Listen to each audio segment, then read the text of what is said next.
Сериозен инцидент между двама непълнолетни разтърси Велико Търново тази вечер. 16-годишно момче е било намушкано с нож в района на фермерския пазар в квартал Бузлуджа, след конфликт със свой връстник. Сигналът за случилото се е подаден малко след инцидента, а на място незабавно са изпратени екипи на полицията и спешна помощ. По първоначална информация нападателят също е на 16 години. Той е задържан и отведен в полицейското управление за разпит.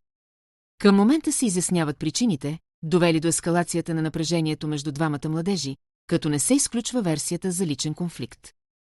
Пострадалият е транспортиран в областна болница Велико Търново, където му е оказана медицинска помощ.